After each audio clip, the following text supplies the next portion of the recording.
Hey guys, thanks for joining me for an episode of Learn to Play Games. My name is Lance, and today we're going to take a look at a gameplay video for AVGhost Paranormal Investigation. This game, in this video, normally I like to go through the first couple, middle couple, and end couple turns in a game, but with this game being that it's a investigation game where you're trying to solve a case, and I don't want to give away too much.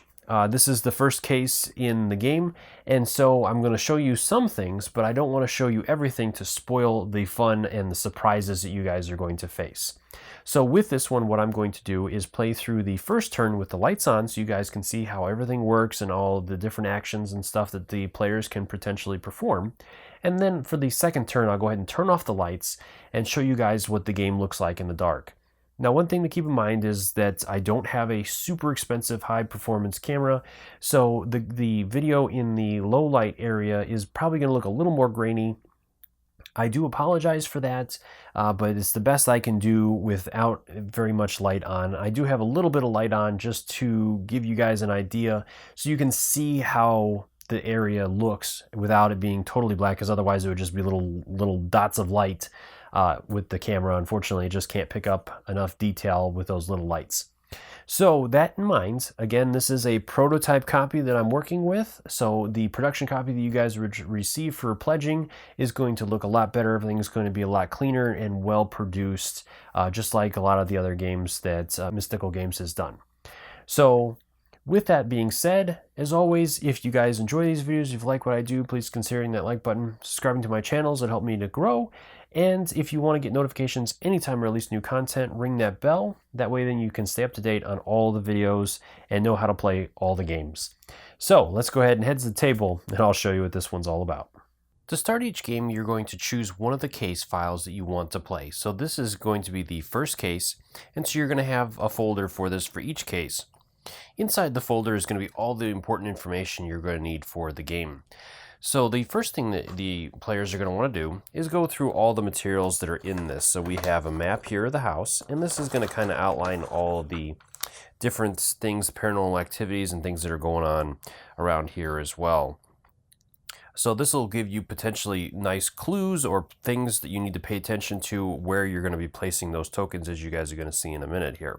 For example, with this one down here, it says James' daughters recites the Bible here. So this might be a good place for our priest to place the Bible. Other than that, we have other little packets here that'll potentially give us information. So we'll open those up. And let's see what we got in here. So we have a photograph, and it looks like a advertisement here for some soap. So that'll potentially be of importance to us. And then finally, the players are going to read through the report itself. And this is the investigation report leading up to the night that you're going to go and investigate. So this is going to give the players a lot of background and potentially clues again. I'm not going to read through all this so that I don't give away too much, but another thing that you want to note, for example, with here, it says that there are several areas in the house where there is unbearable to stay. With my own eyes, I've seen plates breaking for no apparent reason in the kitchen. So that's another thing that is very important. As you guys can see, they're circled in that as well to help point out that there's relevance there for this first case to kind of give you a little bit of a assistance there. So another one of our investigators may want to put something in the kitchen to potentially help and find out about that. Once the players are done, then we're ready to move into the next part of the phase, which is actually placing any of equipment that we want to in the house. And with this being the first case, we're only going to place one piece of equipment per investigator, as you guys are going to see once I load the app up. From there, then you're ready to move into the game. So in order to start a game, the first thing we're going to do is set up the case. So we're going to choose case 1, and then we're going to go ahead and choose our investigators that we're going to be playing, and choosing the items and where we're going to place them within the house. So with this being the first case, we're only going to use one item for each hero or investigator. So we'll go ahead and start with her, and we're going to go ahead and place that in the basement. Then Vincent will do the tape recorder on the second floor bedroom. We'll go ahead and do Africa, the camera in the kitchen. And our priest is going to go ahead and place the Bible in the basement in the little room there. From here, we're ready to start the case. So at this point, then we're ready to move into the game itself. So each player is going to take their turn doing 3 different actions. And again, this is all prototype material, so everything you see here is still a work in progress and will be looking a lot better for the production copies. So Helen is our first player, and all of our players are going to go ahead and start in the hallway here. So with Helen, each of our players is going to be assigned 1 clue based on their player number. So Helen will be player 1, and we'll have to investigate clue 1 on top of moving around the house and going after her pendant that she placed in the basement, and then following the clue path. So with clue 1, that is going to be up on the 2nd floor in the crib. So she can work her way up to the 2nd floor if she wants to. She can make her way into the basement to get the pendant, or she can go ahead and start investigating some of the, searching some of the areas with different things on. So the first thing we're going to do, her first action, I'm going to go ahead and place one of her filters on her. So we're going to go ahead and go with the green filter. And so we'll place it in her little slots. And I'm going to go ahead and turn the lights on for these guys so you can see them in action as well.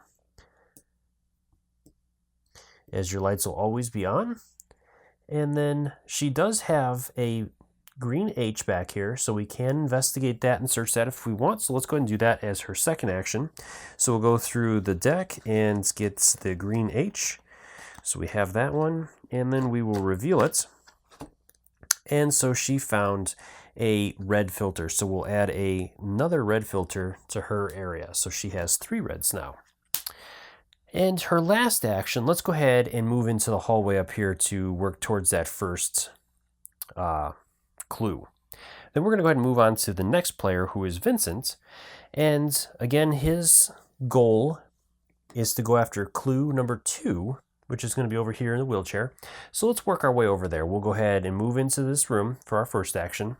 Our second action, let's go ahead and investigate that clue.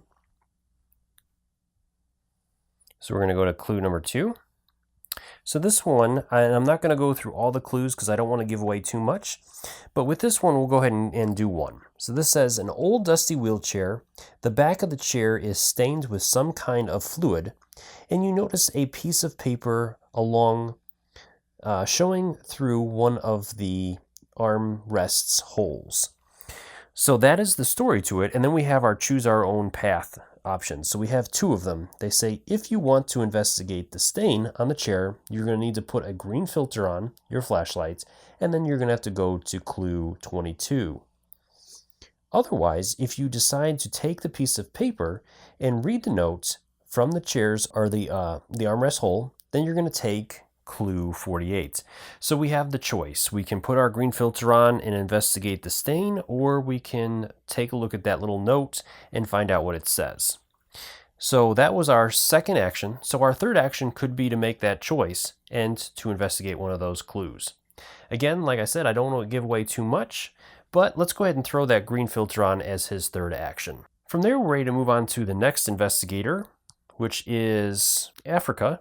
So with Africa, she is looking after clue number 3, so she could go up to the stairs and investigate that, or she could make her way to the kitchen to pick up her camera. So let's go ahead and go up to the stairs and investigate clue number 3. And again, like I said, I'm not going to go ahead and read all these for you. I don't want to spoil any surprises, so I'm just going to stop there with her. And we'll say that she investigated clue 3 and it led her to some other clues. So then she's going to do as her last action, she'll go ahead and add a red filter to her flashlight. Then we're ready to move on to Robert. So Robert here is the priest, and he is looking for clue number 4, which is going to be in the basement, and he needs to head into the basement anyways because he left his Bible down there, and so we need to check and see what's going on with that. So his first action, he'll go ahead and move down into the basement, and then his second action, he's going to go ahead and move into the second room here, and his third action, he's going to go ahead and pick his Bible back up. And at that point, we're going to go ahead and play his thing, so we're going to hit that button, and it says, do you want to listen to the clue? So we're going to say yes.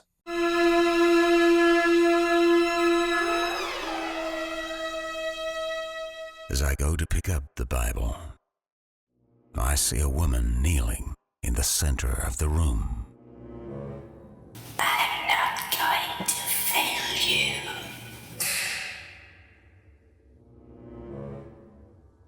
I will accomplish the mission you have entrusted to me. I'm going to clean this town of sinners. With your blessing, I'm stronger. So as you guys can see, really cool, very thematic, and it's definitely going to engross you into the game. So that is the end of our player's turn. So now what we're going to do is start a new round. So each player is going to have to expend one of their points of battery, and then we're ready to move right back in with Helen to start her turn. So from here, what I'm going to do is I'll go ahead and turn off the lights, and I'll play another turn so you guys can see how that works. So as I was getting ready for my next turn, I also want to point out we had a random event come up. So with the random event, it's going to show you that you have to go to a certain location by following whatever picture comes up and then following whatever instructions are on that in order to solve that random event. And there'll be 3 that'll come up throughout the game that you guys are playing that you'll need to solve on top of everything else. Okay, so from here you guys can see how thematic this game is. Everything is illuminated. We do have the little street light, like I said, to help illuminate some of the areas as well. So you guys can see how that works. And then, like I said, you're definitely going to want to also take notes. I'm not going to show that in the video, but you definitely want to take notes for your investigator to help you and your teammates along as you go through your investigation. So at this point, we're ready to move into turn 2. So like I said, Helen is our first player. So she's going to go ahead and start the round. So she's going to go ahead and move into this room here as her first action. Her second action would be to check out that first clue. And again, I'm not going to go through the clues because I want to keep that as hidden as possible. But let's go ahead and say, for example, that this particular clue had triggered a ghost to show up. And it was a twisted that came to us, or a weeper that came to us.